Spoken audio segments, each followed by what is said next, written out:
విశాఖ బ్రాండ్ను నిలబెట్టేలా ప్రభుత్వం ఎంతో కృషి చేస్తోందని ఐటీ శాఖ మంత్రి నారా లోకేష్ అన్నారు.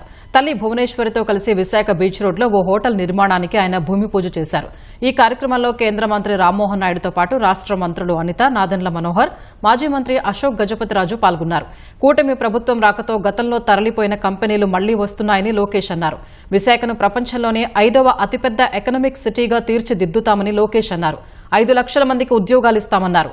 చంద్రబాబు, లోకేష్ కు విశాఖపై అమితమైన ప్రేమ ఉందన్న కేంద్ర మంత్రి రామ్మోహన్ నాయుడు పెట్టుబడులు పెట్టేందుకు ఎవరు ముందుకొచ్చినా ముందుగా ఉత్తరాంధ్రలోనే ఏర్పాటు చేయాలని సూచిస్తున్నారని ఆయన కొనియాడారు.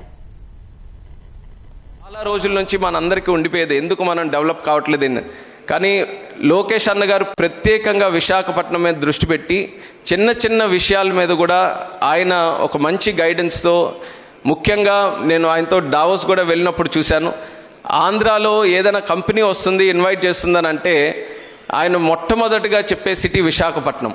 మా విశాఖపట్నంలో మీరు రండి, మా విశాఖపట్నంలో పెట్టండి అని చెప్పి ఆయన ఇక్కడ స్పెషల్ ఫోకస్ కింద చేస్తున్నటువంటి కార్యక్రమాలకి ఒక ఉత్తరాంధ్ర వాసిగా నేను గర్వపడుతున్నాను. ఆయన చేస్తున్నటువంటి సహకారానికి ప్రత్యేకంగా కృతజ్ఞతలు కూడా తెలియజేసుకుంటున్నాను.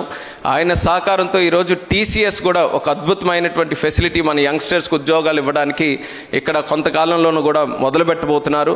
అలాగే విశాఖపట్నంకి ఇన్ అండ్ అరౌండ్ మనం చూసుకుంటే ఈరోజు నాకు కూడా ఒక గర్వకారణం ఏంటంటే కొత్తగా ఒక ఎయిర్పోర్ట్ భోగాపురంలో మనం నిర్మించుకోబోతున్నాం. ఒక bulk drug park in and around విశాఖపట్నంలో బల్క్ డ్రగ్ పార్క్, అలాగే ఆర్సిలార్మిట్టల్ స్టీల్, అలాగే మనకి హైడ్రోజన్ పార్క్, మనకి రైల్వే హెడ్ క్వార్టర్స్, ఒక జోనల్ హెడ్ క్వార్టర్స్, ఇలా ఎన్నో విషయాలు విశాఖపట్నాన్ని ఒక సెంటర్గా చేసుకొని కేంద్ర రాష్ట్ర ప్రభుత్వాల తాలూకా సహకారంతో మనం డెవలప్ చేసుకోబోతున్నాం.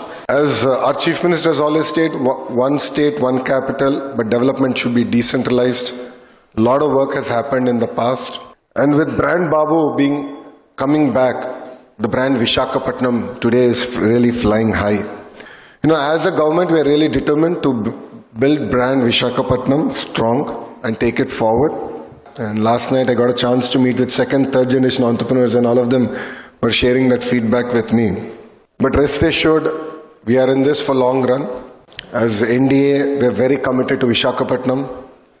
If you look at it, Lulu that ran away and that publicly stated they'll invest in every state of India except Andhra Pradesh is now coming back and investing here in Visakhapatnam. And needless to say, the Varun Baysands would be an iconic building.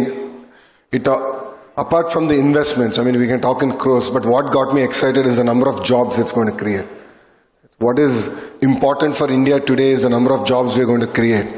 And this is going to be a very important landmark to kickstart the economic activity here in Visakhapatnam.